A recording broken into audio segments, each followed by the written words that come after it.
Have you ever noticed this? The night is silent, but your mind is loud. Your heart feels heavy. Your thoughts won't stop.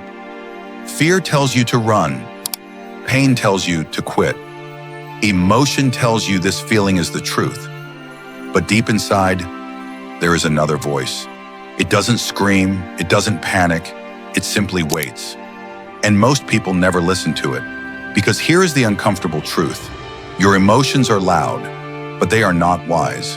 Stay with me, because what you're about to hear may change how you handle pain, pressure, and chaos forever. Most people believe emotions should lead their life. If it feels right, do it. If it hurts, escape. If it scares you, quit.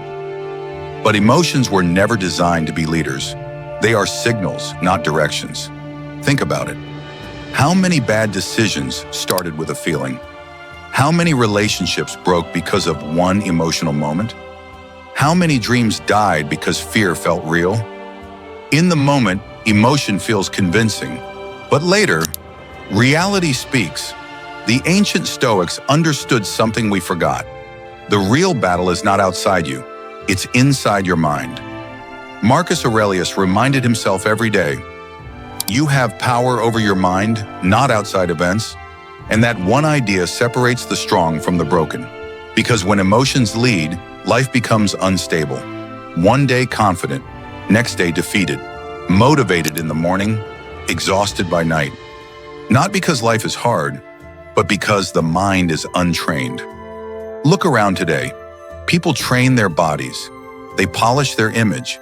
They build their social media, but they leave their mind undisciplined. Then they wonder why anxiety controls them, why small problems feel unbearable, why one comment ruins their peace. The truth is simple but hard to accept. A weak mind cannot handle a strong life. Let me tell you a short story. I once knew a man who lived completely by emotions. When things felt good, he was unstoppable.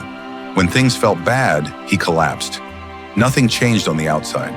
But inside, there was no structure, no discipline, no control.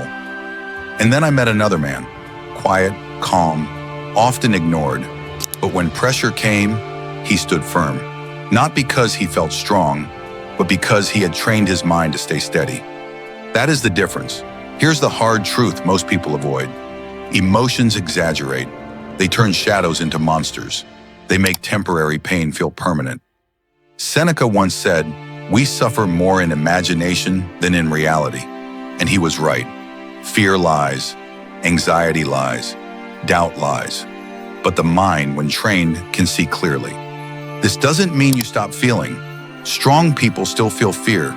They still feel pain. They still feel anger, but they do not obey it. They pause, they think, they choose. That pause is power, because life will never stop testing you. The insult will come, the setback will arrive, the pressure will rise. And in that moment, the question is simple. Who is in control? Your emotions or your mind? Imagine driving a car with your emotions at the wheel. Every mood turns the steering. Every feeling hits the gas. A crash is inevitable. But when the mind holds the wheel, emotions can shout and still not control direction. That is freedom. Here is the warning most people ignore. Modern culture tells you, follow your heart. But tides don't ask where you want to go. They just pull. If you don't take control, you will drift into regret. So what do? You train your mind. You question your thoughts. You slow your reactions. You stop making permanent decisions and temporary emotions. You ask, is this truth or just a feeling? And slowly something changes. You stop reacting. You start responding. You don't break. You breathe. A trained mind is not cold. It is clear. It feels pain, but doesn't collapse. It hears fear, but doesn't obey. It faces storms, but doesn't surrender. And that is real strength. So let me ask you this. Are you living as a slave to emotion or as a master of thought? Because your future doesn't depend on how emotional you are. It depends on how disciplined your mind becomes. If this message hit you, comment discipline. Let it be a reminder to yourself. And if you want more content that sharpens your mind and strengthens your inner control, like, subscribe, and stay with us. Because the world is loud, but the strongest people learn to think in silence.